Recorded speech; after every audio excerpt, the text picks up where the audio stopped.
Assalamualaikum warahmatullahi wabarakatuh. Alhamdulillah wa syukurillah. Asyhadu an la ilaha illallah wahdahu la syarika lah.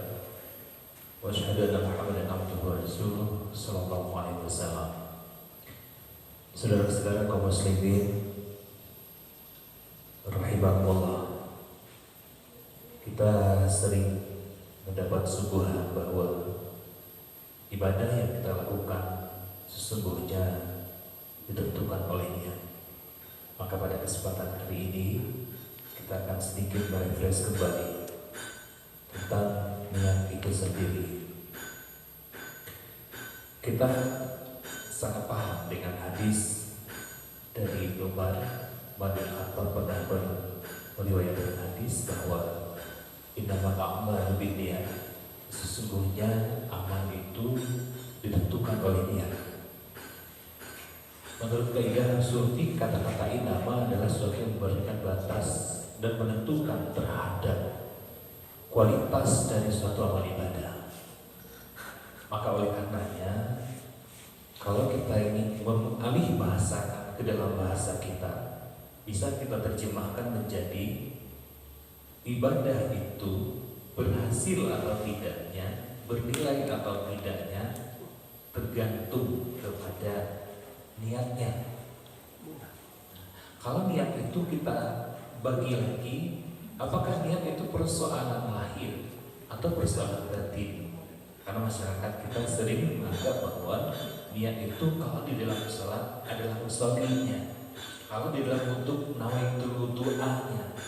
Nah, yang menjadi permasalahan kita adalah apakah niat ini masalah lahir atau masalah batin?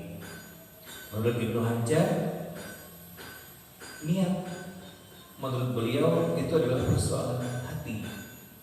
Karena di dalam sumber ibadah manusia itu yang bisa bernilai ibadah, pertama adalah hati, yang kedua adalah lisan, yang ketiga adalah anggota badan.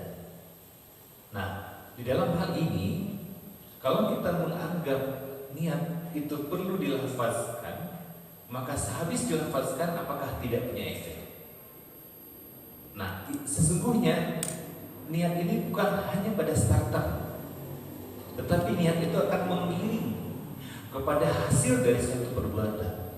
Makanya ulama memberikan penegasan niat itu dengan qasdun, artinya sebuah cita-cita yang kita sengaja dengan sesungguhnya, bukan sebuah perbuatan. Nah, ini perbedaannya. Kalau qasdu syai'in, sesuatu yang kita niatkan adalah kualitas keinginan untuk melakukan sesuatu sampai berhasil, nah niatnya benar. Misalkan niat untuk wudu. Niat wudu tidak hanya dari awal kita mencuci tangan, tidak, tetapi menyampaikan kita bahwa berwudu itu ada proses, ada tertibnya sampai akhir dari wudu itu kita lakukan.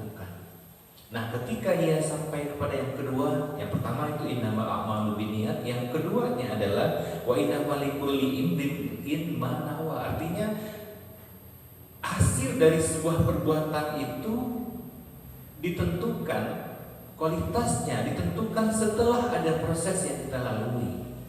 Jadi niat ini dalam hadis ini ada dua konteks yang bisa kita pahami. Pertama pra, yang kedua pasca. Yang innamal a'malu binniyat itu sebelum kita lakukan. Artinya ada sebuah cita-cita, ada sebuah keinginan dalam diri kita untuk melakukan dengan sempurna, dengan cara yang telah tertentu. Nah, hasilnya adalah wa innamal likulli imrin ma nawa. Hasilnya adalah apa yang telah kita lakukan dengan sempurna, dengan tata cara yang ditentukan tadi, sampai kepada proses yang membuat kita puas, yang membuat kita tenang, yang membuat kita nyaman, berarti niat kita selesai. Maka di sini yang perlu kita pahami adalah niat tidak hanya sekedar melafazkan nawaitu, usolli dan lain sebagainya, tapi niat akan mengiring kita atau si pelakunya untuk sampai kepada tujuan sebuah perbuatan atau ibadah itu selesai dengan sempurna.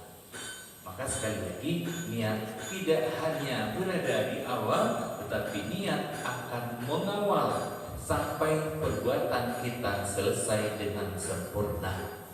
Yang kedua, niat juga menentukan. Ibarat surat adalah alamat. Andaikan alamat yang kita tulis di amplop salah, maka surat juga akan salah alamat. Maka niat ketika dia nawaitunya ikhlas karena Allah, maka dia akan sampai kepada Allah. Maka hati-hati, ibadah yang sebanyak ini yang telah kita lakukan ketika niatnya keliru, maka dia tidak akan sampai menjadi sebuah ibadah. Dia akan pergi kemana-mana. Tetapi ketika kita benar-benar mengikhlaskannya, meniatkannya karena Allah, dia tidak akan kemana-mana, tapi akan sampai kepada Allah. Semoga ibadah kita dapat diterima, keikhlasan kita dapat semakin bagus, dan aktivitas-aktivitas dari hati, lisan, dan anggota benar-benar sesuai dengan tuntunan syariat. Karena niat, sekali lagi, adalah energi untuk menyampaikan kepada kesempurnaan. Billahi taufiq, wassalamualaikum warahmatullahi wabarakatuh.